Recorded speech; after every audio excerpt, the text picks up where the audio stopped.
मेरा नाम डॉक्टर तलहा अहमद कुरैशी है। मैं कान नाक गले का स्पेशलिस्ट हूँ और आज हम बात करेंगे पिछली वीडियो जिस पे हमने सेप्टोप्लास्टी से रिलेटेड बात की थी, नाक की हड्डी के ऑपरेशन से, तो उससे रिलेटेड चंद कॉमन सवाल जो लोग पूछते हैं उसके जवाब देंगे।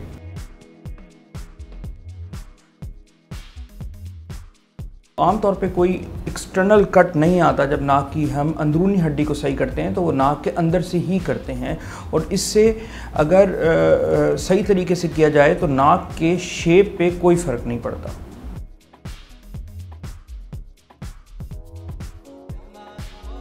ये हड्डी बिल्कुल बढ़ सकती है, टेढ़ी हो सकती है अगर छोटे बच्चों में ऑपरेशन किया जाए, और क्योंकि जब वो ग्रो कर रहे होते हैं उनके साथ साथ नाक की हड्डी ग्रो करते हुए टेढ़ी हो सकती है, लेकिन एक मर्तबा जब हाइट रुक जाए, ग्रोथ रुक जाए, तो ये हड्डी खुद ब खुद से टेढ़ी नहीं होती।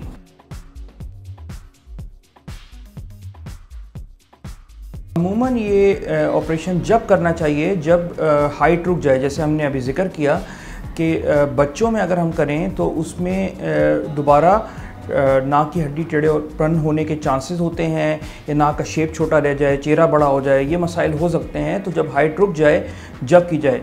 अगर तो बहुत ज़्यादा ज़रूरी है और बहुत ज़्यादा मसाइल हो रहे हैं बच्चे को, तो बहुत केयरफुली हमें ये प्रोसीजर करना चाहिए।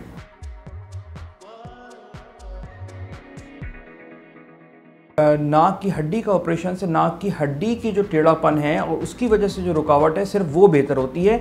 एलर्जीज़ अपनी जगह पर काफ़ी हद तक रहती हैं और उसको दवाइयों से और दूसरे तरीक़ों से जिससे एलर्जी की ट्रीटमेंट की जाती है वो करते हैं।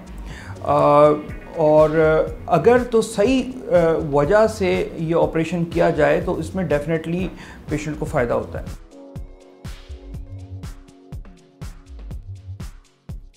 बेसिकली नाक की हड्डी का ऑपरेशन ना कराने से आमतौर पे जान को कोई ख़तरा नहीं होता, लेकिन इससे मियार ज़िंदगी बेहतर होती है। अगर वो नाक की हड्डी का टेढ़ापन उसकी सांस लेने में रुकावट पैदा कर रहा हो, नाक से बार बार खून आ रहा हो, या उस हड्डी के टेढ़ेपन की वजह से सर में दर्द हो रहा हो या और मसाइल हो रहे हों, तो वो बेहतर हो जाते हैं। लेकिन अगर नहीं कराएं तो ज़िंदगी को कोई ख़तरा नहीं होता, मियार ज़िंदगी बेहतर होती है।